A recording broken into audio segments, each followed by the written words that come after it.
Sean bienvenidos estudiosos de las relaciones y negocios internacionales.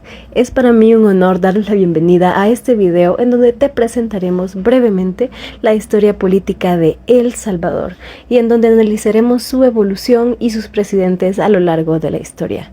Sin nada más que agregar, mi compañera Glendy Hernández les hablará sobre los primeros presidentes de esta nación centroamericana. Empezaremos con el doctor Alfonso Quiñones Molina, que su gobierno estuvo marcado por intentos de modernización y desarrollo del país. Él estuvo en gobierno en 1914 a 1927. Cambios y conflictos económicos. Dependencia del café. Esto se dio a que la economía se basaba principalmente en la exportación del café, lo que generó una concentración de la riqueza en manos de una élite terrateniente. Cambios y conflictos políticos. La dinastía Meléndez Quiñones. Este periodo estuvo marcado por la consolidación de una oligarquía política conocida como la dinastía Meléndez Quiñones, que mantuvo el poder mediante elecciones controladas. Es decir, que antes de que Quiñones estuviera en el poder estuvo uno de sus familiares, quien era Carlos Meléndez, en el cual Quiñones fue vicepresidente para después ser elegido presidente. Cambios y conflictos sociales. La desigualdad social. Esto se debió a que la concentración de la riqueza y la tierra en pocas manos profundizó mucho las desigualdades sociales, generando tensiones entre la élite y las clases trabajadoras y campesinas. Seguimos con el presidente ingeniero Enrique Araújo en 1931. Tuvo un gobierno demasiado corto, ya que finalizó el mismo año con un golpe militar. Cambios y conflictos económicos. Crisis económica mundial. Esto se debió a la Gran Depresión, que afectó severamente a El Salvador, reduciendo los precios del café y provocando una crisis económica que incrementó el desempleo y la pobreza. Cambios y conflictos políticos. El golpe de Estado de 1931. Esto se dio debido a la incapacidad del gobierno para manejar la crisis económica, y las presiones de la élite llevaron a un golpe de Estado militar en diciembre de 1931, derrocando a Araújo y estableciendo así una dictadura militar. Cambios y conflictos sociales. El descontento social. La crisis económica exacerbó el descontento entre las clases trabajadoras y campesinas, que demandaban mejores condiciones de vida y laborales. Maximiliano Hernández Martínez es nuestro siguiente presidente en 1932 y su gobierno estuvo marcado por una dictadura militar. Cambios y conflictos económicos. Políticas de austeridad. La austeridad se refiere a un enfoque de reducción de gastos y alivio de la deuda, y esto lo implementó el presidente Maximiliano. ¿Y cuáles fueron como las medidas que más marcaron esta política? La principal fue que Martínez redujo los salarios en un 30%. También creó el Banco Central de Reserva y el Banco Hipotecario, construyó viviendas asequibles para los obreros, entre otras. Cambios y conflictos políticos. El régimen autoritario. Estableció una dictadura militar restringiendo libertades civiles y reprimiendo a la oposición política. Su gobierno se caracterizó por la represión política y la violación de los derechos humanos. Cambios y conflictos sociales. La matanza de 1932. Tras un levantamiento campesino, el régimen llevó a cabo una brutal represión que resultó en la masacre de miles de indígenas y campesinos, consolidando el control militar y sembrando miedo en la población. Se estima que fueron 25.000 fallecidos. Coronel Óscar Osorio en 1950 a 1956. Durante su mandato fue miembro del Partido Revolucionario de Unificación. Cambios y conflictos económicos. La industrialización y desertificación. Esto quiere decir que si bien la economía de El Salvador solo se basaba en la exportación del café, él inició el cultivo de algodón en gran escala, especialmente en las planicies de la costa oriental. Cambios y conflictos políticos. Reformas institucionales. Introdujo reformas políticas que buscaban modernizar el Estado, por ejemplo la Constitución de 1950. Esta marcó un cambio hacia un mayor intervencionismo estatal, buscando garantizar derechos y la dignidad humana. Cambios y conflictos sociales. Tensiones sociales persistentes. A pesar de las reformas, persistieron las tensiones sociales debido a la falta de una reforma agraria integral y la represión de movimientos sindicales y campesinos que demandaban mejores condiciones laborales y de vida, ya que a pesar se realizaron algunos intentos de reforma agraria, estos fueron insuficientes y no abordaron la profundidad de las desigualdades en la posesión de la tierra. Aquí en la represión de movimientos sociales, pues Osorio utilizó tácticas represivas para silenciar a los sindicatos y organizaciones campesinas. Esto ha sido mi participación y continuará mi compañera. Yo soy Crisia Vigil y voy a continuar con esta presentación. Seguimos con José María Lemus, quien estuvo en el poder desde el año 1956 hasta ser derrocado en 1960. Ese presidente buscaba seguir con el legado de Osorio, pero durante su régimen el precio del café decayó de manera brusca en consecuencia del ingreso de los cafés africanos, por lo que el gobierno se vio obligado a intervenir en la comercialización del café. Lemus decía estar de acuerdo con movimientos populares y apoyaba a la sociedad teniendo una ideología liberal, pero al terminar reprimiendo dichos movimientos dejaba una contradicción en su forma de gobernar. Promovió la educación de las clases bajas y de los soldados, realzando el orgullo militar. Llegó Fidel Sánchez Hernández en 1967 hasta dejar su gobierno a manos de Molina en 1972.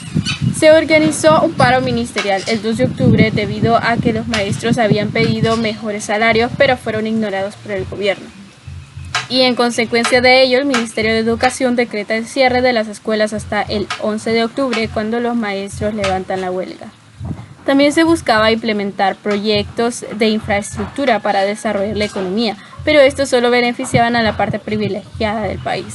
Este gobierno se caracterizó por la represión de movimientos de izquierda y opositores políticos.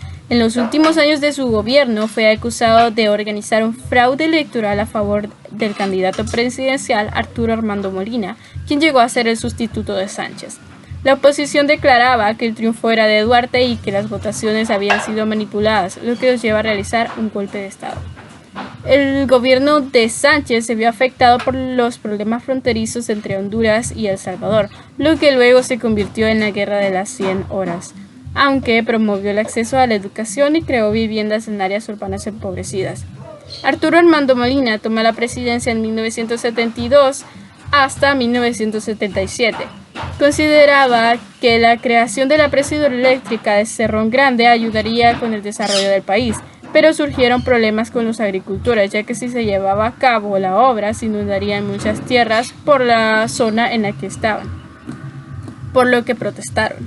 Se demostró el poder de los terratenientes y del sector empresarial al intentar implementar una reforma agraria que, al no estar dispuestos a ceder sus tierras, se propuso otra más conservadora, pero que no solucionaba el problema.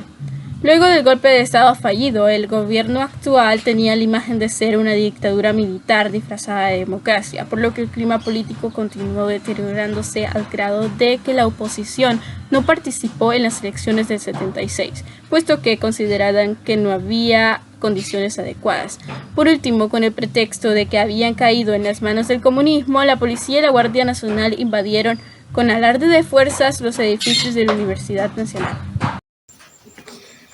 Desde la lucha por una democracia en tiempos de guerra hasta las transformaciones económicas en tiempos de paz, cada presidente enfrentó su propio contexto histórico. Y uno de ellos fue Napoleón Duarte.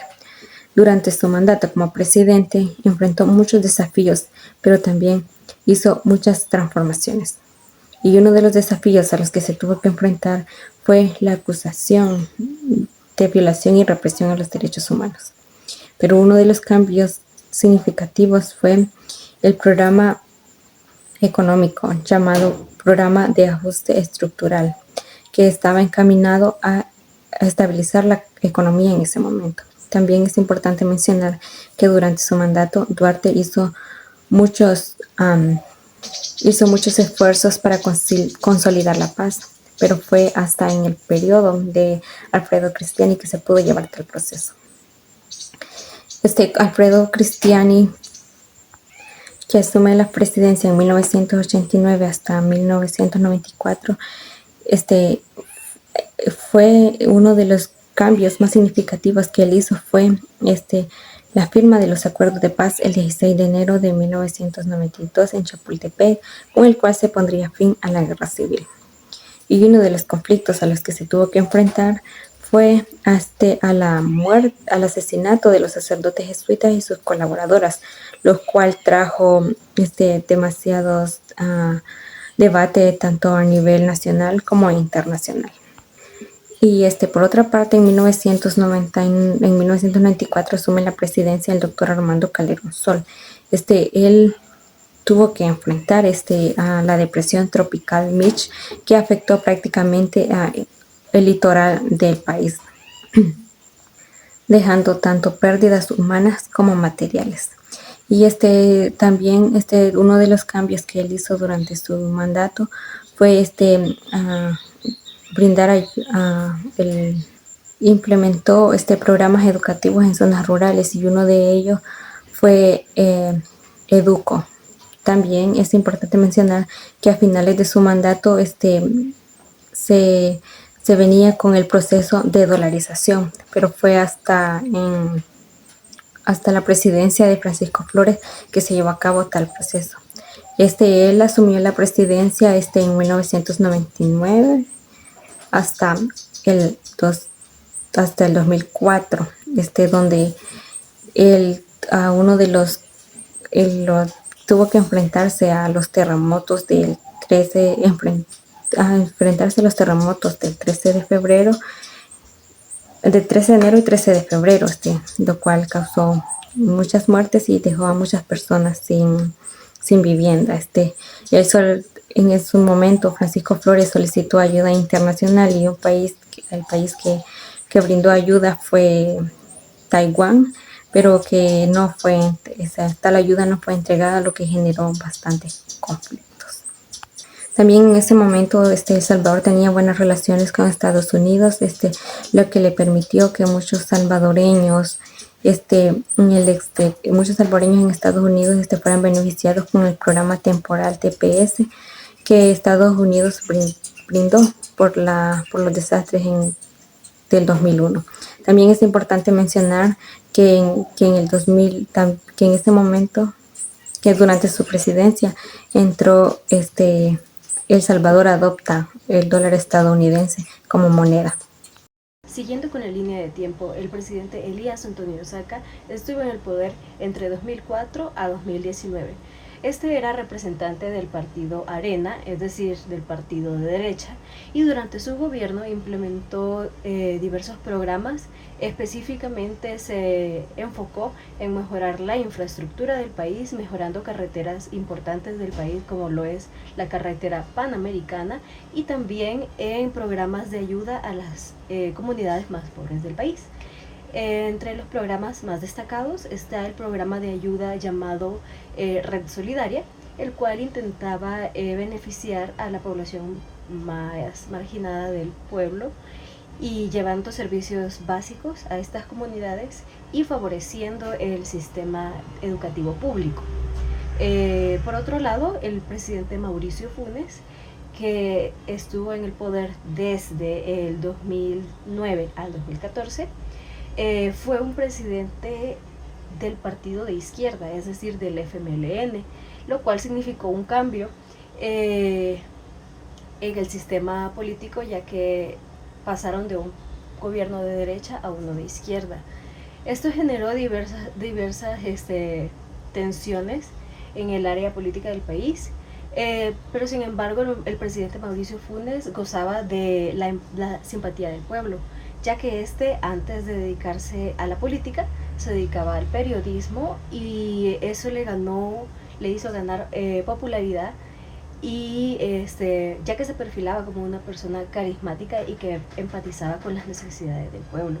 Sin embargo, a pesar de su aparente empatía, Mauricio Funes continuó con la historia de corrupción en el país, robando aproximadamente $200 millones y huyendo del país para evitar cumplir su condena. El siguiente presidente del que hablaremos sería Salvador Sánchez Serén, el maestro. Salvador Sánchez Serén fue presidente de El Salvador entre 2014 y 2019. Este también era parte del partido de izquierda, es decir, del FMLN, y antes de ser presidente fue vicepresidente de Mauricio Funes y también fue ministro de Educación. Es decir, que él ya tenía una trayectoria en cuestiones políticas y durante su gobierno se enfocó en favorecer a las políticas relacionadas a la educación y también a reducir la pobreza extrema.